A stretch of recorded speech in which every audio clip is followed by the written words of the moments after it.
A family in eastern Kentucky, the year is 1923, sits together in their small cabin as darkness settles over the mountains. The father hears footsteps outside, heavy and deliberate, circling the cabin slowly. Then comes a voice, his wife's voice, calling from the tree line, asking him to come help her, saying she is hurt. But his wife sits beside him, her face gone pale, because she hears it too, her own voice calling from the darkness, mimicking her perfectly, trying to lure her husband outside into whatever waits beyond the lamplight. The Appalachian Mountains hold legends older than America itself. Stories passed down by Cherokee and Shawnee peoples about things that hunt humans, things that watch from ridge lines, things that should not exist but leave tracks and voices and missing people in their wake. Discover what native tribes warned settlers about. Learn why entire communities developed rules about never answering voices in the woods, and understand the patterns behind disappearances that continue today. Journey with me from the ancient tribal warnings through documented encounters with creatures that defy explanation into the psychology of why these legends persist, and finally to the disturbing evidence that suggests something in these mountains still hunts. Before we begin, settle into this journey wherever you are watching from. The Appalachian Mountains stretch from Newfoundland in Canada to central Alabama, over 1,600 miles of ancient peaks, deep hollows, endless forest, and isolated communities. These mountains are older than bones, older than the Atlantic Ocean, worn down from heights that once rivaled the Himalayas into the rolling, mist-shrouded ranges we see today. They have been home to humans for at least 14,000 years, and in all that time, in all those generations, certain stories have persisted. Certain warnings have been passed from elder to child, certain rules have been maintained about how to survive in these hills. What you are about to hear is not folklore in the sense of harmless fairy tales. These are survival warnings, practical knowledge encoded in narrative form, passed down because the people who ignored these warnings did not survive to pass down anything. These are stories that match modern encounters, that predict behavior that witnesses report today, that explain patterns that statistical analysis of missing persons cases confirms. These are legends that remain alive because the things they describe remain alive, or at least remain active, in the vast wild spaces where the old forest still stands and the mountains still keep their secrets. The Appalachian Mountains are not like other American wilderness.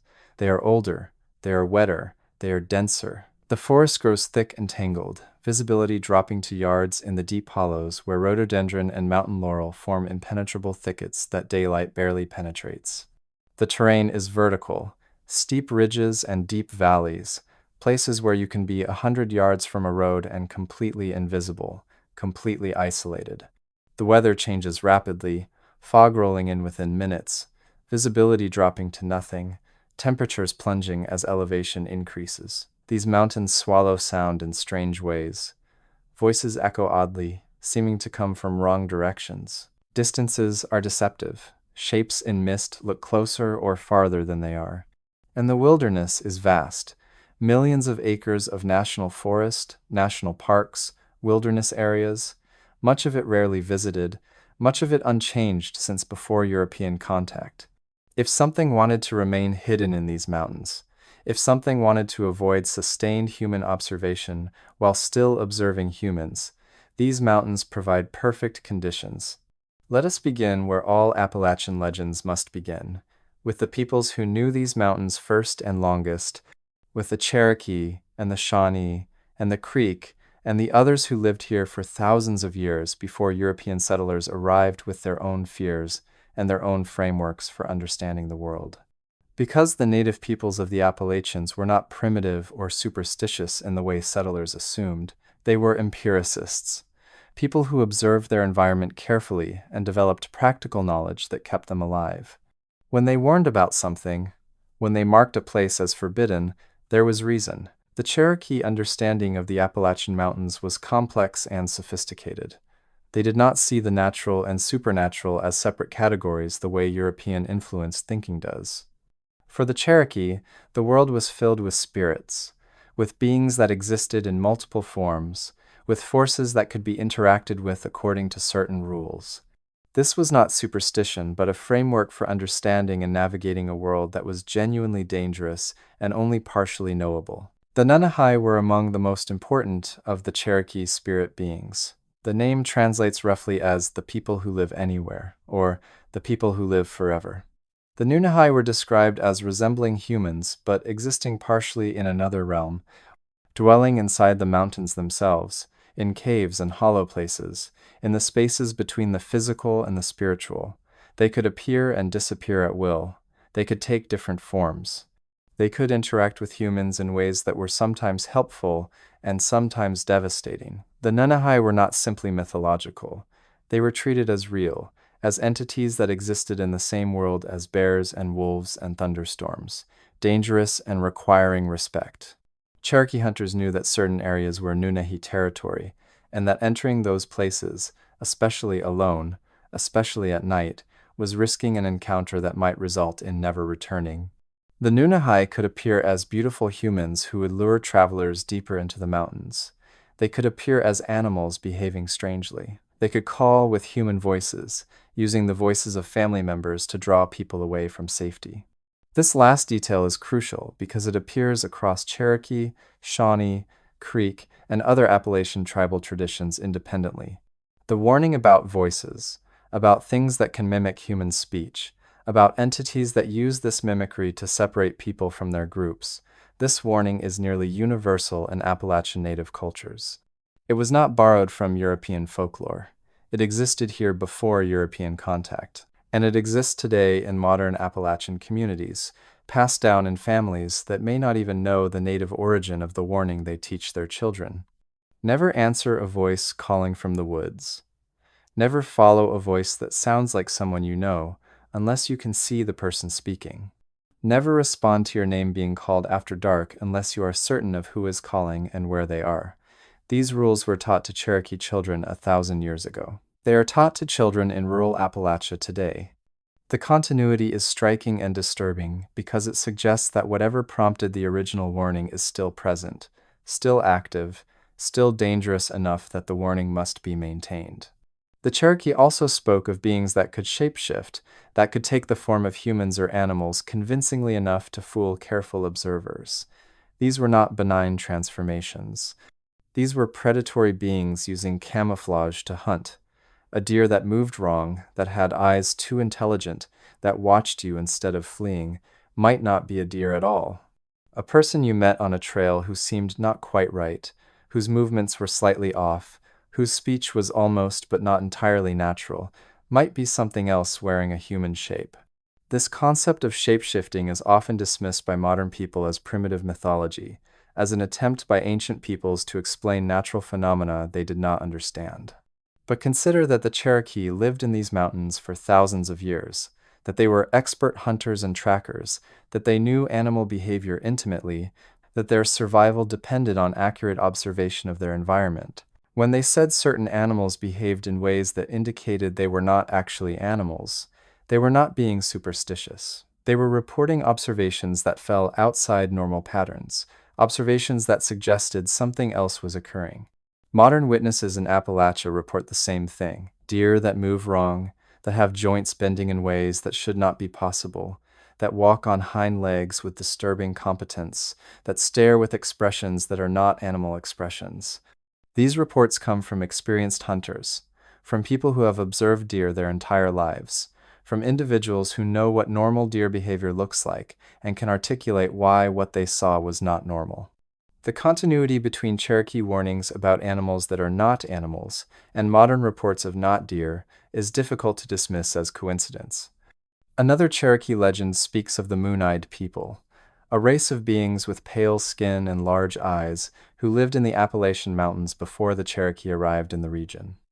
According to the stories, these beings could not tolerate sunlight and lived in caves, emerging only at night.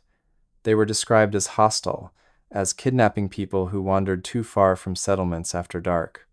The Cherokee supposedly drove the moon-eyed people deeper into the mountains, but not out of the mountains, not extinct, just displaced into the more remote areas, where they continued to exist in the darkness.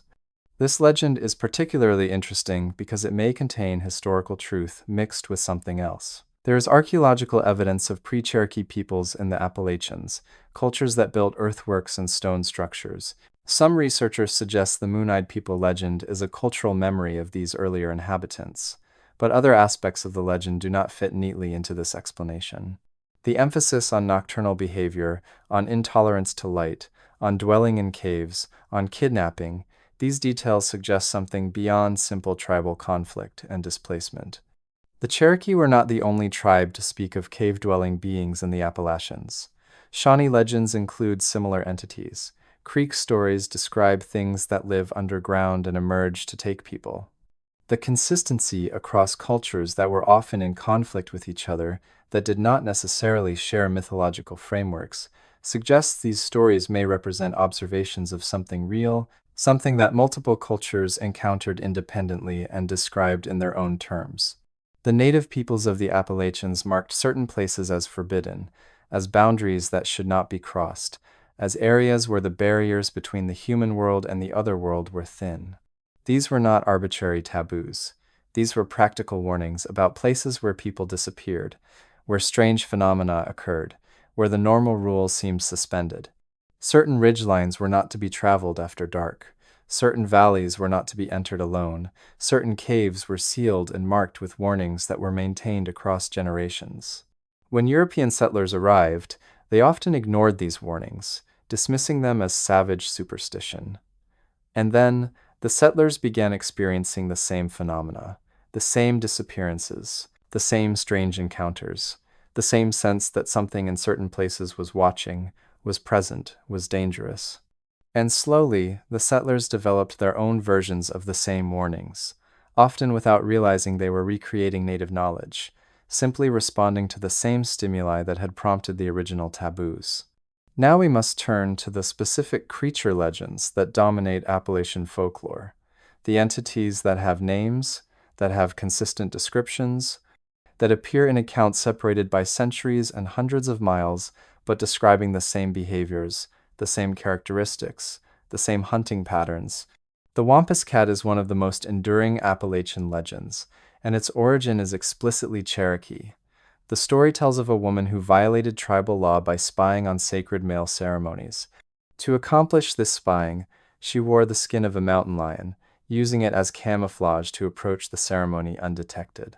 But she was discovered, and the medicine men cursed her, transforming her permanently into a creature that was part woman and part mountain lion, with 6 legs and a hunger that could never be satisfied.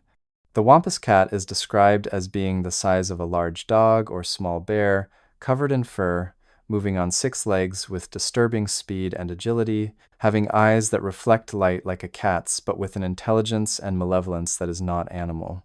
It hunts at night, targeting those who are alone, those who break taboos, those who disrespect the forest. It screams, a sound that combines human and animal vocalizations into something that freezes prey in terror. What makes the Wampus cat legend significant is not the specific curse origin story, which may be cultural mythology, but the consistent descriptions of the creature itself across centuries of sightings.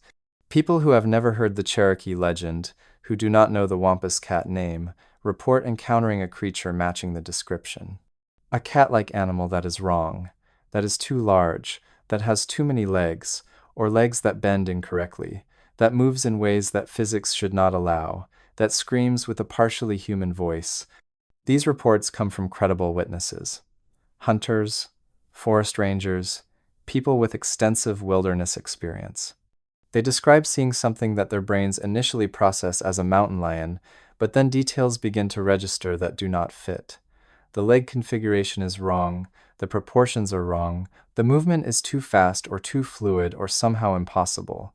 And the eyes, always the eyes, reflecting light in ways that animal eyes reflect light, but containing something that is not animal, an awareness, an intelligence, a focused attention that prey animals recognize instinctively as predatory intent. The Wampus cat is often dismissed as a mythological creature, as folklore with no basis in reality, but the pattern of sightings suggests otherwise. Either there is a real animal in the Appalachians that matches this description, an unknown species or a rare variation of a known species, or there is something else, something that appears as this type of creature, something that has been here long enough to have entered into Cherokee mythology long before Europeans arrived. More disturbing are the modern reports of what have come to be called not deer. This term emerged from internet communities where people share strange encounters, but the phenomenon it describes is much older, matching descriptions from historical accounts and matching the Cherokee warnings about animals that are not what they appear to be. Not deer are exactly what the name suggests. They appear at first glance to be deer, and in low light or from a distance they are indistinguishable from normal deer. But upon closer observation, upon sustained watching, details emerge that are wrong. The joints bend backwards. The neck is too long. The legs move in a way that suggests multiple knees or bones that articulate in impossible ways. The proportions are slightly off, the body too large for the legs or the head too small for the body. Most disturbing is the behavior. Normal deer, when they notice humans, either freeze and watch cautiously before fleeing, or they immediately bolt. They do not approach, they do not stare, they do not stand on their hind legs to get a better view. Not deer do all these things. They approach humans with curiosity or intent that is not deer curiosity. They stare with an intensity that is predatory rather than prey-like. They stand upright, balancing on their hind legs with ease that real deer cannot achieve, watching from this elevated position with their heads tilted in ways that suggest they are evaluating, calculating, deciding. Witnesses report that encountering a not deer produces immediate visceral fear, the kind of instinctive terror that bypasses rational thought and triggers flight responses. Hunters who have spent years in the woods, who have observed thousands of deer, report that seeing a not deer made them immediately leave the area, made them decide hunting was over for the day, made them feel watched and hunted in a way that they had never experienced. This is not rational fear of a dangerous animal like a bear. This is something deeper, something primal, the fear that prey feels when it realizes it is being stalked. The not deer phenomenon raises disturbing questions. If these are real animals, what are they? There is no known species that matches the description. If they are misidentified normal animals, why do experienced hunters and outdoorsmen, people who know deer intimately, insist that what they saw was fundamentally different? If they are hallucinations or psychological phenomena, why do the descriptions match across hundreds of independent witnesses who have no contact with each other? Or are not deer examples of something else? Something that takes the shape of deer imperfectly, something that uses the deer form as camouflage or disguise but cannot quite replicate it correctly, something that the Cherokee warned about when they spoke of animals that are not animals? Another category of Appalachian creature reports involves pale humanoid entities, beings that resemble humans but are wrong in ways that make them immediately recognizable as not human. These entities appear in legends and modern reports across the Appalachians, described consistently despite appearing under different names in different communities. The rake is one name, originating from internet creepypasta but describing encounters that match much older reports. Pale crawlers is another term. The descriptions are remarkably consistent.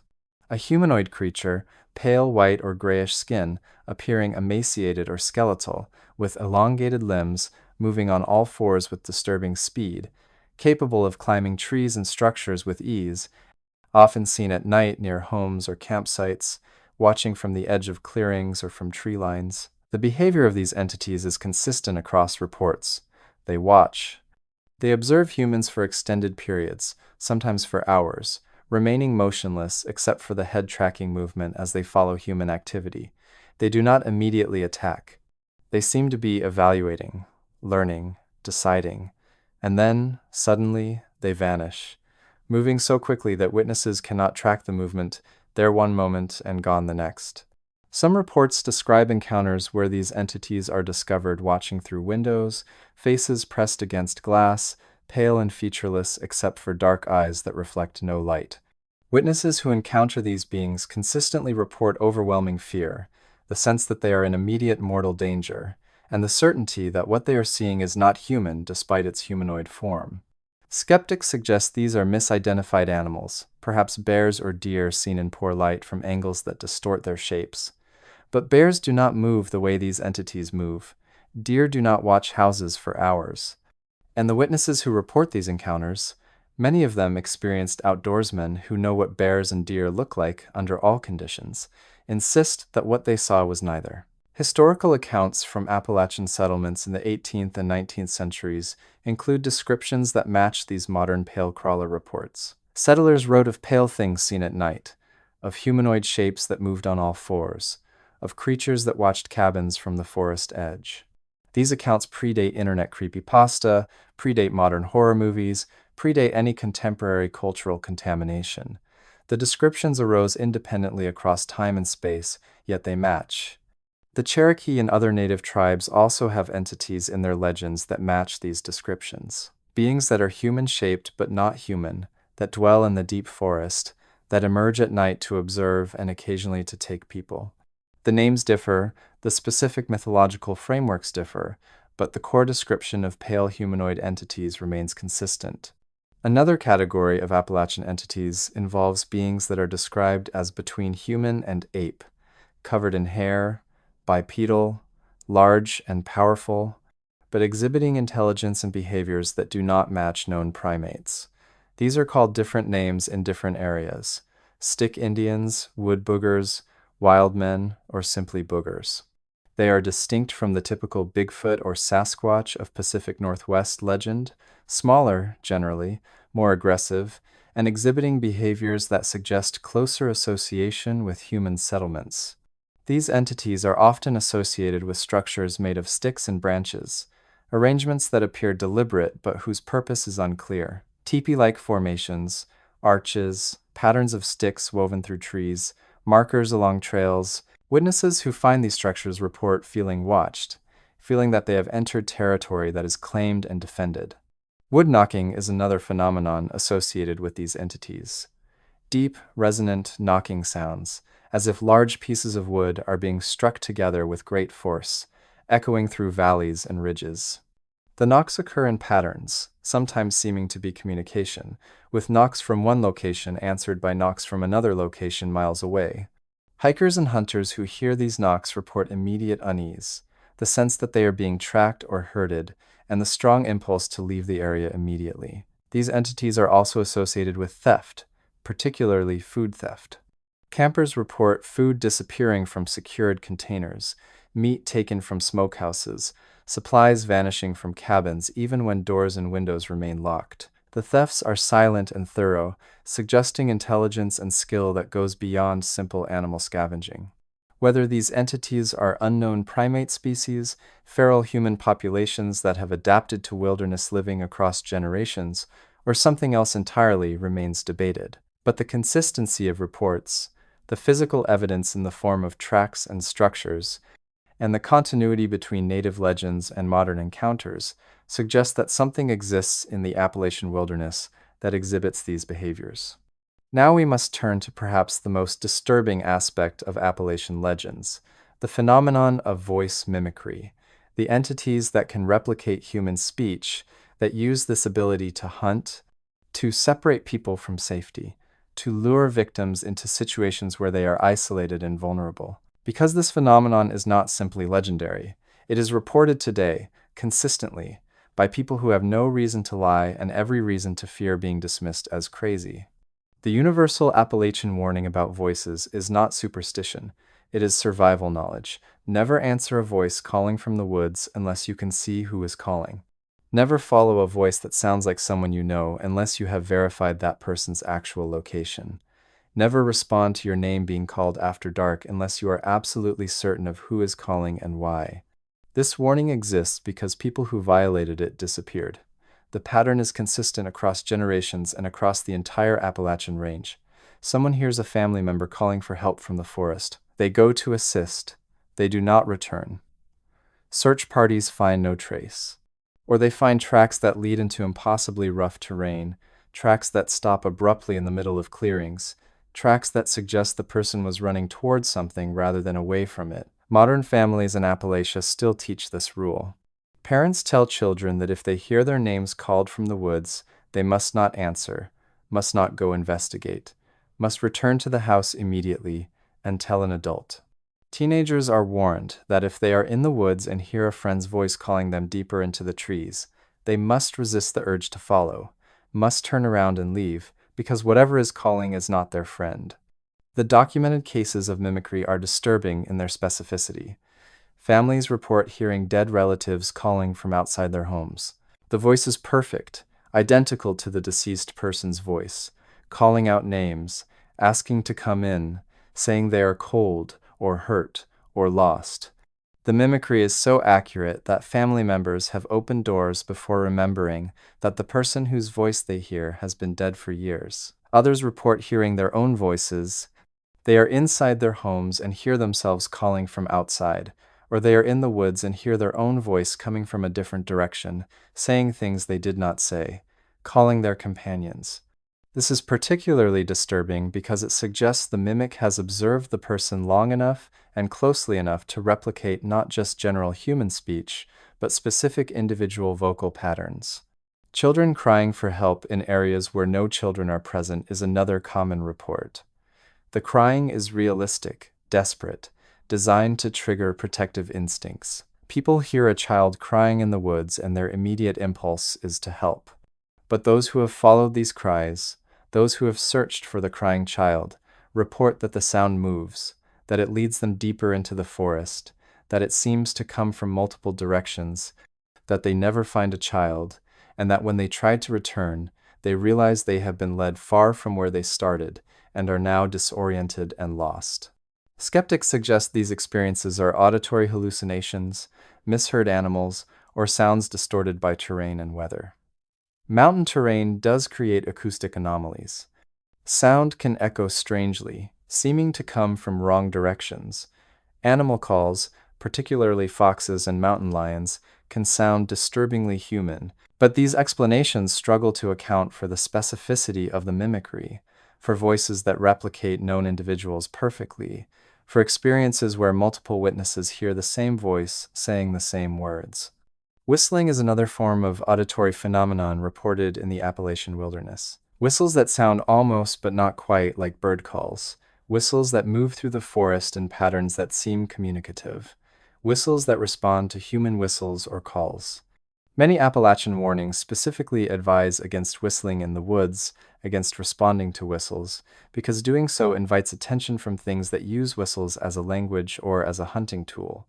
Witnesses who have responded to whistles in the woods report that the whistles get closer, that they begin to surround the person, coming from multiple directions, closing in. Hikers who have experienced this describe intense fear, the certainty that they are being surrounded by multiple entities coordinating with each other, and the strong impulse to run. Those who do run often find that the whistles follow, pacing them, staying just out of sight but clearly tracking their movement. The question that all of this raises is why? If entities in the Appalachian wilderness can mimic human voices, if they use this mimicry deliberately to lure people, this implies intelligence and intent. This is not random animal behavior. This is a hunting strategy, a sophisticated one that requires observation of humans, learning of language patterns, understanding of human psychology, and tactical deployment of that knowledge to isolate prey. What would develop such a strategy? What would need such a strategy? The obvious answer is a predator that targets humans specifically, that has learned through long experience that humans respond to distress calls, to familiar voices, to sounds that suggest help is needed. A predator that understands humans well enough to exploit our social instincts, our protective impulses, our trust in familiar voices. This is deeply disturbing because it suggests something that has been hunting humans for a very long time, long enough to have learned us thoroughly, long enough to have developed and refined techniques specifically for human prey. The Cherokee warnings about voice mimicry date back centuries before European contact. The entities that could call with human voices were part of their understanding of the mountains when they arrived in the region thousands of years ago. This phenomenon is not new, it is ancient. And if it is ancient, if it has been occurring for thousands of years, then whatever does, it has been here, has been hunting, has been successful for a very long time. Now we must confront the most disturbing evidence that something in the Appalachian Mountains actively hunts humans. We must examine the missing persons cases, the disappearances that follow patterns, the searches that find evidence that makes no sense, the statistics that suggest something beyond bad luck or natural hazards is at work. The Appalachian Mountains see a disproportionate number of missing persons cases relative to the population and visitor numbers. National Park Service data, when analyzed independently by researchers, shows clusters of disappearances in specific areas, hot spots where multiple people have vanished under similar circumstances. These disappearances share characteristics that distinguish them from normal missing hiker cases. Many occur in good weather on well-marked trails. The people who vanish are often experienced outdoorsmen, people familiar with wilderness travel, people who should not get lost. They are hiking in groups, and they vanish when they separate briefly, stepping off the trail to urinate or take a photograph, gone for minutes, and when companions call for them, there is no response. Search parties are launched immediately, within hours, and find nothing. No tracks leaving the trail, no signs of struggle, no disturbed vegetation. The person has simply ceased to exist. Search dogs, highly trained animals whose effectiveness in finding lost people is well established, lose scent trails in impossible ways. They track to a specific point and then indicate no scent beyond that point, as if the person stopped existing at that exact location.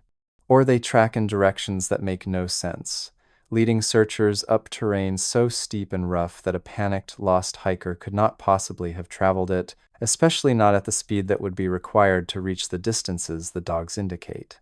When bodies are eventually found, sometimes weeks or months later, they are located in areas that were searched thoroughly multiple times. They are in obvious locations, near trails or roads, places that searchers passed repeatedly. The bodies appear to have been placed there after the search is concluded, brought back to findable locations by something that wanted them to be found, but only after a delay. Even more disturbing are the cases where missing people are found alive, confused, unable to explain where they have been or how they traveled, the distances involved. Young children are found miles from where they vanished, across terrain that would take adults hours to traverse, across rivers they could not have crossed, up ridges they could not have climbed. They are found without shoes, without scratches or injuries that such travel would inevitably produce. And when asked how they got there, they cannot say, or they describe being carried, being with someone they cannot describe clearly, being in places that do not match any known locations. Some survivors describe missing time, periods where hours or days passed but they have no memory of it, or only fragmentary memories involving being watched, being unable to move despite wanting to, seeing things that they cannot articulate clearly. These accounts match the psychological profiles of trauma, of experiences so disturbing that the mind has suppressed them as a protective mechanism. The cluster pattern of disappearances is significant. Certain areas of the Appalachians have multiple disappearances over years and decades. The same trails, the same ridges, the same valleys. This is not random distribution. This suggests that something in those specific locations is causing the disappearances, that those areas are territories or hunting grounds that are actively dangerous in ways that other superficially similar areas are not. National Park Service policy discourages public discussion of these patterns. The official position is that wilderness is inherently dangerous, that people get lost or injured, that the vast terrain makes search and rescue difficult, and that publicizing clusters of disappearances would discourage tourism and create panic. But researchers who have obtained data through Freedom of Information requests have mapped the disappearances and found patterns that are difficult to explain through normal hazards. One theory that has gained traction, though it remains controversial, is the feral human hypothesis. The idea is that over centuries, some people who became lost or who deliberately fled into the wilderness survived and adapted, that their descendants have lived in extreme isolation for generations, becoming feral, developing behaviors and movement patterns that no longer resemble civilized humans.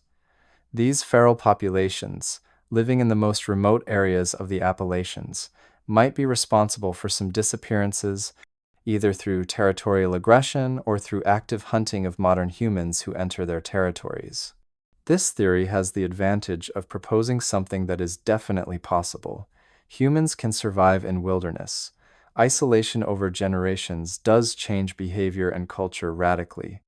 Feral children raised without human contact develop disturbing behaviors and movements that seem inhuman. Extend this across multiple generations, living in complete isolation in a wilderness environment, and you might indeed produce humans who are no longer recognizable as civilized, who move and hunt and live in ways that would seem monstrous to modern people. The feral human theory explains tracks that are almost but not quite human, explains intelligence and tool use that animals would not exhibit, explains mimicry of human speech through preserved language that has degraded into something used solely for luring prey. It explains why these entities avoid sustained contact, why they are never clearly photographed or captured, because they are human enough to be intelligent about avoiding detection.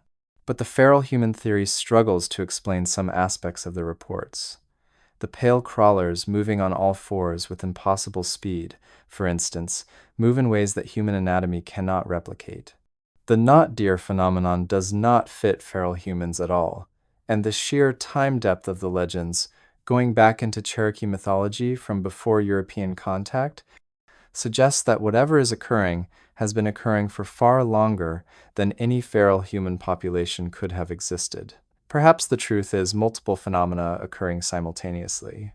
Perhaps the Appalachians harbor both feral human populations and other entities, unknown animals, unrecognized species, things that have been here all along, sharing the mountains with humans and occasionally intersecting with human activity in ways that produce encounters, disappearances, and legends. Now we must examine the modern evidence that continues to accumulate, the recordings and photographs and physical traces that suggest these legends are not simply historical curiosities, but ongoing phenomena that continue to this day. Trail cameras, motion-activated cameras that hunters place throughout the forest to monitor game activity, regularly capture images that cannot be easily explained. Humanoid figures moving between trees, visible for a single frame and then gone. Faces watching from darkness, partially obscured but visible enough to see features that are not quite human. Shapes that appear in sequential photos but move in ways that suggest speed or displacement that should not be possible in the seconds between images. These images are controversial because they are never perfectly clear. They are always ambiguous enough that skeptics can propose alternative explanations. That is, a person in camouflage. That is a bear seen from an unusual angle. That is a trick of light and shadow. But the accumulation of such images, hundreds of them from different cameras in different locations across the Appalachians, all showing similar anomalies, is more difficult to dismiss. Audio recordings are even more disturbing. Hunters and hikers who carry recording equipment into the mountains capture sounds that do not match any known animal, vocalizations that blend human and animal characteristics, screams that start high and human and descend into guttural growling, howls that sound like speech but in no recognizable language. These recordings are analyzed by audio experts and wildlife biologists who confirm that the sounds do not match cataloged animal vocalizations and do not appear to be human speech distorted by distance or terrain. Some recordings capture what seem to be communications, exchanges between multiple entities using whistles, knocks, and vocalizations that occur in patterns suggesting language or coordination. These exchanges happen in remote areas where no humans are present except the person recording, areas where any normal explanation involving other humans making noise is implausible. The reactions of experienced outdoorsmen to these sounds is telling. Men who have spent decades hunting and camping in the Appalachians, who are familiar with all the normal sounds of the forest, report that certain vocalizations trigger immediate fear responses, that hearing these sounds makes them pack up and leave the woods immediately, abandoning hunting trips and returning to civilization because the sounds communicate threat in a way that bypasses rational analysis. Modern cabin surveillance behavior continues to be reported. People living in isolated homes in the Appalachian region report hearing something walking on their porches at night, circling the house, testing doors and windows. They report objects being thrown onto roofs, rocks and branches hitting the exterior walls. They report knocking on walls and doors, deliberate, rhythmic knocking that continues for hours. Most disturbingly, they report hearing voices. Family members inside the house will hear each other's voices, calling from outside, asking to be let in, claiming to be locked out. But when they check, everyone is inside, and the voices continue calling from the darkness beyond the windows. This occurs frequently enough that some rural Appalachian families develop rules similar to the never answer voices in the woods rule, but adapted for homes. Never open the door for a voice unless you can see the person. Never respond to someone calling your name from outside at night unless you have verified that all family members are inside. This behavior, the surveillance, the testing of entrances, the vocal mimicry, suggests intelligence and intent. Whatever does this is not simply wandering past. It is deliberately engaging with human habitations, testing for vulnerabilities, attempting to lure people outside. This is predatory behavior, systematic and purposeful. Why skeptics cannot dismiss everything comes down to the sheer weight of evidence. Any individual case can be explained away. That person got lost and died of exposure. That sound was a fox or an owl. That photograph is a trick of light. That footprint is a hoax or a misidentified animal track. But the accumulation of cases, the consistency of descriptions across time and space, and witnesses who have no contact with each other, the physical evidence that matches the testimonial evidence, the continuation of patterns from ancient native warnings into modern reports, all of this creates a residue that resists complete dismissal. Scientists and researchers who have seriously investigated Appalachian phenomena, rather than approaching them with predetermined conclusions of fraud or delusion, find that some subset of cases cannot be explained through conventional means. They do not conclude that monsters exist. They conclude that something is occurring that current frameworks do not adequately explain, that the data suggests genuine anomalies that deserve further study rather than reflexive dismissal. The most honest position is uncertainty. We do not know what is happening in the Appalachian Mountains. We have legends that stretch back thousands of years. We have modern reports that match those legends. We have physical evidence that is suggestive but not conclusive. We have statistical patterns and disappearances that are disturbing but not definitively explained. We have audio and visual recordings that capture something but never clearly enough to resolve the question. What we can say with certainty is that the Appalachian Mountains have been home to humans for thousands of years, and yet remain vast and largely empty.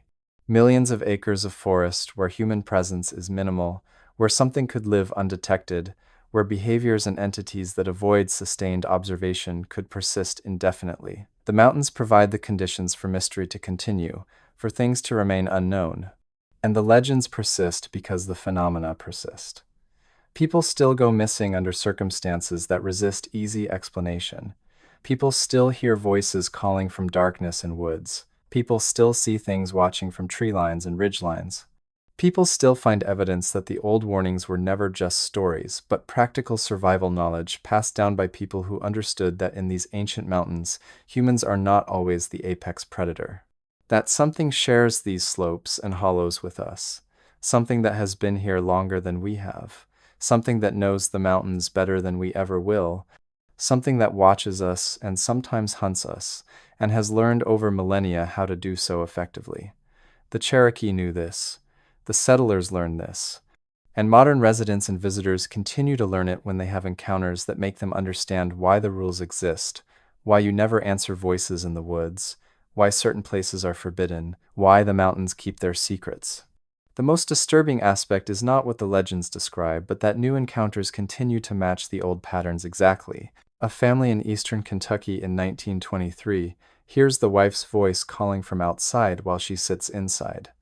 A family in eastern Kentucky in 2019 experiences the exact same phenomenon. The gap is nearly a century. The families have no connection. The accounts are identical. This is not cultural contamination or story sharing. This is the same phenomenon occurring repeatedly across time because the cause of the phenomenon remains present and active. This suggests that whatever prompted the Cherokee to mark certain places as forbidden, to warn about beings that mimic voices, to teach their children the rules that might keep them alive in the mountains, that whatever caused all of that is still there, still active, still dangerous enough that the warnings must be maintained, still present enough that people continue to encounter it, and continue to report experiences that match centuries-old patterns. The Appalachian Mountains keep their secrets. The forest is too deep, too tangled, too vast. The hollows are too remote, the caves are too numerous and too little explored. The wilderness areas are too extensive for humans to have discovered everything they contain. And perhaps that is best. Perhaps the mountains should keep their secrets. Perhaps there are things in the old forests that are better left undiscovered, better left in the realm of legend and warning, better respected from a distance. But for those who live in the mountains, for those who work the forests, for those who hike the trails, the legends are not simply stories. They are knowledge. They are warnings. They are rules that have kept people alive for thousands of years. And those rules remain in force because the things they warn about remain in force. Do not answer voices calling from the woods. Do not follow sounds of distress unless you can verify their source.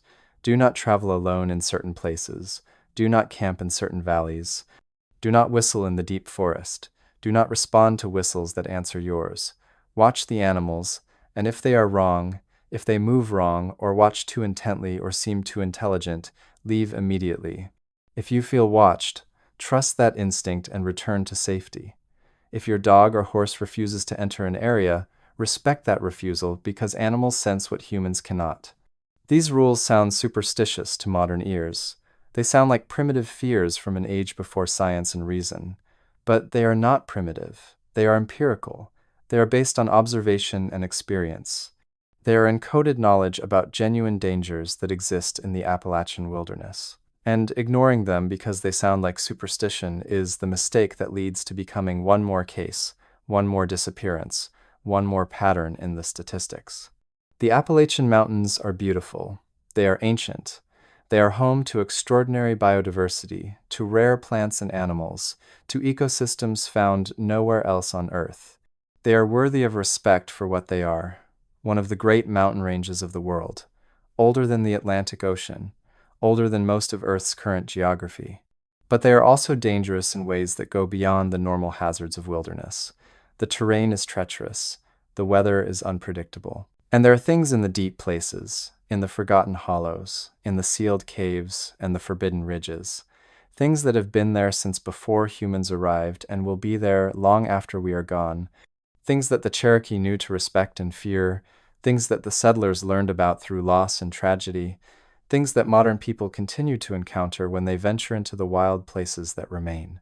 The legends of the Appalachian Mountains are disturbing because they might be true. Not literally, perhaps. Not exactly as the stories describe. But true in the sense that they represent something real, something that exists in these mountains, something that hunts, something that watches, something that has been here all along. And that is the truth we must sit with as we look at these ancient peaks, as we walk these trails, as we listen to the sounds of the forest at night. We are not alone in the Appalachians. We never have been. And whatever shares these mountains with us is older, wilder, and better adapted to this environment than we will ever be. The mountains watch. Something in the mountains watches. And sometimes, if we are careless or unlucky, or simply in the wrong place at the wrong time, something in the mountains hunts. This is why the legends exist. This is why they persist. This is why they are told and retold, passed from generation to generation, maintained across centuries. They are warnings. They are knowledge. They are the accumulated wisdom of thousands of years of human experience in these mountains, experience that teaches that respect and caution are not optional, that the rules must be followed, that some places are forbidden for reasons, that some warnings are not superstition but survival. The Appalachian Mountains do not give up their secrets easily. They hold them close, buried deep in hollows where daylight never quite reaches, hidden in caves where darkness is absolute, concealed in forests so thick that you can be 10 feet from something and never see it. The mountains keep what they keep. And perhaps that is how it should remain. But for those who walk these mountains, who live in these valleys, who respect what came before and what still remains, the legends are there. The warnings are clear. And the choice is ours, to heed what generations learned through bitter experience, or to ignore it and risk becoming one more story, one more disappearance, one more voice calling from the darkness, trying to warn those who come after. The mountains are waiting. They are patient. They have been here for hundreds of millions of years. They will be here for hundreds of millions more. And in that vast span of time, our presence is brief, temporary, barely noticeable. But theirs, whatever they are, is permanent. They belong to these mountains in ways we never will, and the legends, disturbing as they are simply our acknowledgement of that truth.